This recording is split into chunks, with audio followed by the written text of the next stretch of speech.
नमस्कार। आप देख रहे हैं फाइनल पोस्ट पुरुषोत्तम के साथ। पड़ोसी देश नेपाल में जो हिंसक झड़प हुई है और झड़प के बाद जिस तरीके से कर्फ्यू लगा है और अब तख्ता पलट की खबर सामने आ रही है, पूरा अपडेट देने के लिए हमारे साथ जुड़ चुके हैं हमारे editor in chief Gyaneshwar Gautam ji, अभी दिल्ली में मौजूद है। आइए इन्हीं से नेपाल के ताजा हालात पे बातचीत करते हैं। स्वागत है सर आपका। धन्यवाद पुरुषोत्तम। क्या चल रहा है सर नेपाल में? इस्तीफे की बात सामने आ रही है। नहीं, केपी शर्मा ओली ने तो इस्तीफा अपना दे दिया है, लेकिन मैं इंडियन मीडिया के जो चैनल्स हैं, जो बड़े बड़े चैनल्स हैं, उस चैनल्स पे एक खबर को देख के बड़ा अफसोस हमको हो रहा है कि राष्ट्रपति रामचंद्र पौडेल के भी इस्तीफे देने की बात चलाई जा रही है, जबकि पौडेल ने अभी इस्तीफा नहीं दिया है। और अभी काठमांडू से जो हमारे संवाददाता मित्र हैं, उन्होंने मुझे एक कॉपी भेजी और भेज के एक कटाक्ष करते हुए भी उन्होंने कहा कि भाई आपकी जो मीडिया है, उस मीडिया को पता नहीं सूत्र और समाचार कहाँ से मिलते हैं। तो ये मैं आपको बताऊं पुरुषोत्तम कि अभी जो रामचंद्र पौडेल है, रामचंद्र पौडेल का कोई इस्तीफा नहीं हुआ है। नेपाल के हालात बेकाबू जरूर हो गए हैं। संसद भवन में आग लगा दिया गया, टेलीकॉम डिपार्टमेंट के जो ऑफिस थे वहां आग लगा दिया गया। केपी शर्मा ओली का जो पैतृक मकान था, पुराना जो उनका घर था, उस घर में आग लगा दिया गया। मतलब जो भीड़ जो है वो कंप्लीट अनियंत्रित है। हालांकि सेना ने अब अपना कंट्रोल ले लिया है और सेना अभी एक जो काठमांडू के मेयर हैं बालेन शाह, जिनको की जो प्रदर्शनकारी हैं वो उनको वहां अंतरिम प्रधानमंत्री बनाने की मांग कर रहे हैं। तो उनसे बातचीत भी सेना की चल रही है और सेना ने पूरे तरीके से चीजों को अपने कंट्रोल में ले लिया है।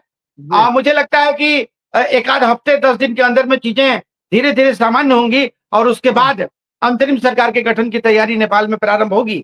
लेकिन जो परिस्थितियां उत्पन्न हुई हैं वो परिस्थितियां काफी भयावह हैं और इससे अन्य देशों को भी सीख लेने की आवश्यकता है पुरुषोत्तम। अभी आपको मैं बताऊं पुरुषोत्तम की पहले ये घटना श्रीलंका में हुई। श्रीलंका के युवाओं ने आंदोलन किया और श्रीलंका की सरकार को अपदस्थ किया। उसके बाद इसी तरह की घटना बांग्लादेश में हुई। अब ये घटना नेपाल में हुई है। तो ये नेताओं के लिए, जितने भी लोकतांत्रिक देश हैं, उन देश के नेताओं के लिए ये एक बहुत बड़ा सबब है। उनको भी सीखने की आवश्यकता है कि युवाओं का जो आंदोलन है, ये आंदोलन कहीं भी हो सकता है और भ्रष्टाचार, नेताओं के प्रति बढ़ता आक्रोश, ऐसा नहीं कि हिंदुस्तान में नहीं है, हिंदुस्तान में भी काफी है। तो हिंदुस्तान के भी जो भ्रष्टाचारी लीडर्स हैं और हिंदुस्तान के भी जो सत्ता के शीर्ष पर बैठे लोग हैं, उनको भी इन चीजों को सोचना होगा कि कभी ये स्थिति आपके साथ भी पैदा हो सकती है। ये जो ट्रेंड अभी चला है। आप लगातार नेपाल का दौरा करते रहते हैं, जर्नलिस्ट यूनियन का मीटिंग करते रहते हैं। आप पहले ये बताइए कि ये जो चीज आज हुए हैं, इसका आकलन आपने पहले भी किया था, आपने मुझसे चर्चा की थी कि नेपाल में कुछ ऐसा होगा। तो आपको क्या लग रहा है कि जो आक्रोश था वो अब उभर के सामने आ गया, क्योंकि ओली सरकार से जनता पहले से नाराज है वहां? देखिए पुरुषोत्तम, जो हमारे रेगुलर दर्शक हैं उनको पता होगा कि लगभग 4 महीने पहले हम लोगों ने घोषणा की थी कि नेपाल में बहुत भयानक आर्थिक संकट और सत्ता का संकट पैदा होने वाला है। सत्ता पलट की व्यवस्था नेपाल में हो सकती है। ऐसी घोषणा हम लोगों ने पहले की थी और उसकी परिणति अभी हमको देखने को मिल रही है। मैं आपको बताऊं कि अभी जो सोशल मीडिया पे बैन करके जो 23 या 24 तरह के प्लेटफॉर्म थे, उस प्लेटफॉर्म को जब सरकार ने बैन किया तो जो पराकाष्ठा थी क्रोध की, वो पराकाष्ठा जो है वो आंदोलन में परिवर्तित हो गई और युवाओं ने खास करके, देखिए मैं आपको बताऊं पुरुषोत्तम की इस जो आंदोलन है, इस आंदोलन का नाम दिया गया जनरेशन X5, जिसका मतलब होता है उसका एक सर्टेन पीरियड है कि 1997 के बाद जिन बच्चों का जन्म हुआ है वो उस जनरेशन में आते हैं। और वो जो बच्चे हैं वो पैदा होते होते उन्होंने इंटरनेट के साथ अपने आप को कनेक्ट कर लिया है। तो इंटरनेट के बिना उनकी जिंदगी नहीं चल सकती है और ये आंदोलन इतना भयावह रूप ले लेगा, इसकी कल्पना नेपाल के सरकार ने नहीं की थी। आप वहां नेपाल के बहुत बड़े लीडर हैं दुर्गा परसाई, उनसे आपकी बातचीत हुई? देखिए, दुर्गा परसाई से हमारी बातचीत हुई थी। दुर्गा परसाई भी अभी इस आंदोलन में अपनी भूमिका निभा रहे हैं। हालांकि उनकी अपील है कि अब चूंकि केपी शर्मा ओली के साम्राज्य का अंत हो गया, अब वहां के लोगों नहीं, मैं आपको बता रहा हूँ कि हमारी दुर्गा परसाई से बात हुई है और दुर्गा परसाई ने कहा चूंकि वहां बिजली का संकट है, अभी लाइट नहीं है, अंधेरा हो गया है, और हमारी कोशिश थी कि हम उनको अपने साथ ऐड कर लें।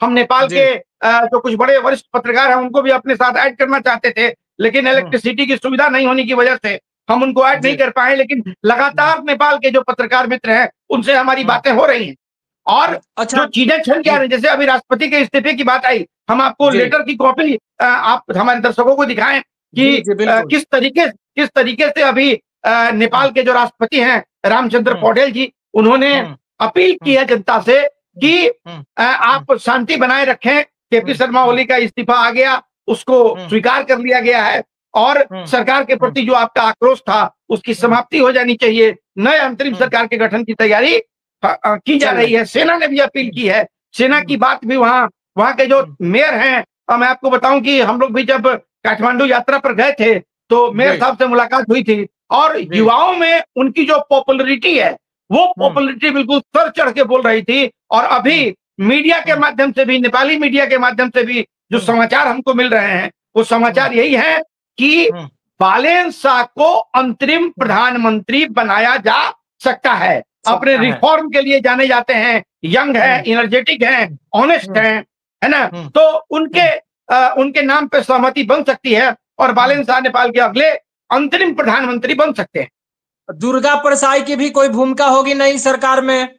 देखिए, नई सरकार में राजतंत्र, दुर्गा परसाई जो है वो राजतंत्र के समर्थक है ना। अब ऊंट किस करवट बैठता है इसको हम लोगों को देखना होगा, लेकिन दुर्गा परसाई की भी भूमिका, आपको याद होगा कि अभी जो आंदोलन चल रहे थे केपी शर्मा ओली की सरकार के विरुद्ध में, 100 दिनों तक उनको जेल में बंद करके रखा गया था दुर्गा परसाई को, और दुर्गा परसाई ने भी अपील की है जनता से कि अब शांति बनाए रखें।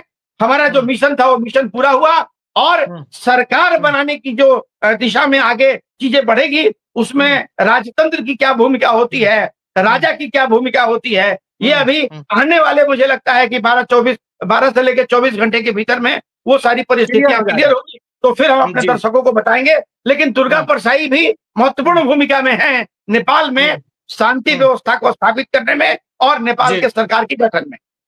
अंतिम सवाल है, अहम सवाल है, चीन का बढ़ता प्रकोप नेपाल के ऊपर बहुत ज्यादा था, क्या वहां के युवाओं ने इस बढ़ते प्रकोप को कम करने का काम किया है? देखिए, एक चीज मैं आपको बताऊं कि जब से वहां कम्युनिस्टों की सरकार बनी थी, केपी शर्मा ओली, क्योंकि सर ओली का संबंध चीन के साथ आपने बड़ी नजदीक से देखा है। नहीं, मैंने नजदीक से देखा, मैं आपको बताऊं कि ओली का संबंध चीन के साथ था, चीन के प्रति उनका झुकाव भी था, और मैं आपको बताऊं कि नेपाल के 10 गांवों पे चीन ने अपना कब्जा भी कर लिया था। इसके बावजूद भी नेपाल की सरकार ने कोई काम इस दिशा में आगे नहीं बढ़ाया। तो चीन का जो बढ़ता हुआ हस्तक्षेप था, इस हस्तक्षेप के प्रति भी वहां के जो मूल नागरिक हैं वो मूल नागरिक नाराज थे, क्योंकि मैं आपको बताऊं कि भारत और नेपाल के बीच का जो रिश्ता है उसको बेटी और रोटी का रिश्ता कहा जाता है। हमारी भाषा एक है, हमारा रहन सहन एक है, हमारा बोलचाल एक है, हम अपने घर के बहू बेटियों की शादी नेपाल में करते हैं, नेपाल की शादियां भी हमारे यहाँ होती है, तो बेटी रोटी का रिश्ता है। तो नेपाल, इसीलिए जो अभी नेपाल में इस तरह की घटना हुई तो मैं लगातार नेपाल के जो हमारे जर्नलिस्ट मित्र हैं उनके संपर्क में मैं रहा हूं, और जो चीजें मैं अपने दर्शकों को बता रहा हूं, संभवतः मैं आपको एक बार फिर से रिपीट कर दूं कि नेपाल की जो मीडिया है वो मीडिया का मानना है कि बालेन शाह जो कि काठमांडू के मेयर हैं वो अंतरिम प्रधानमंत्री बन सकते हैं, और उनको मुझे लगता है कि राजतंत्र समर्थक जो लोग हैं उनको भी उनका समर्थन प्राप्त होगा। तो हमारी भी इच्छा है, हम भी चाहते हैं कि नेपाल में एक स्थिर और मजबूत सरकार बने, ताकि नेपाल का डेवलपमेंट, नेपाल का विकास भी अच्छे तरीके से हो सके, और भारत के साथ एक फिर से मजबूत रिश्ता बने। भारत के साथ एक मजबूत रिश्ता, मैं आपको बताऊं कि इंडियन एम्बेसी में भी मेरी बात हुई है, और इंडियन एम्बेसी भी चीजों पे बहुत गहरी निगाह रखे हुए है। भारत की जो सरकार है, भारत सरकार भी चीजों को बहुत नजदीक से देख रही है। एक हेल्पलाइन नंबर भी भारत सरकार के द्वारा जारी किया गया है कि नेपाल के जो नागरिक है, अगर उनको कोई परेशानी, नेपाल में जो भारतीय हैं उनको अगर किसी तरह की कोई परेशानी है तो वो उस नंबर पे संपर्क कर सकते हैं। हालांकि मैं आपको बताऊं, भारत के जो भी नागरिक नेपाल में हैं उनको कोई संकट नहीं है, कई जो इंडियंस हैं, हमारे मित्र हैं, जो हमारे जानने वाले हैं, उनसे हमारी बातचीत हुई है। गुस्सा, क्रोध जो भी है वो नेपाल के सरकार के प्रति, और सरकार के प्रति से ज्यादा केपी शर्मा ओली के प्रति थी। अच्छा, देश छोड़कर भाग गए क्या? ओली देश छोड़कर भाग गए क्या? देखिए, ओली दिन में ही देश छोड़कर भाग चुके हैं। उन्होंने अपना इस्तीफा सौंपा और छोड़ के भाग चुके हैं। हमने अपने सोशल मीडिया हैंडल पे ये खबर को पहले चला भी दिया था कि सबसे पहले देश छोड़कर भागे हैं केपी शर्मा ओली। चलिए सर, बहुत बहुत धन्यवाद आपका। तो जैसा कि आप देख रहे थे कि अगले प्रधानमंत्री कौन होंगे और राजतंत्र की जो व्यवस्था है उसकी सरकार में क्या अहम भूमिका होगी, और ओली भी देश छोड़कर भाग गए हैं। तो तमाम चीज जो नेपाल को लेकर के था उसका बड़ा अपडेट हमारे editor in chief Gyaneshwar Gautam ji ने दिया है। तब तक बने रहिए आप हमारे साथ, देखते रहिए फाइनल पोस्ट, और कुछ ताजा रिपोर्ट नेपाल की आती है तो हम आपके साथ शेयर जरूर करेंगे। बहुत बहुत धन्यवाद। ठीक है, हाँ ठीक है, लगाओ इसको जल्दी से और लेटर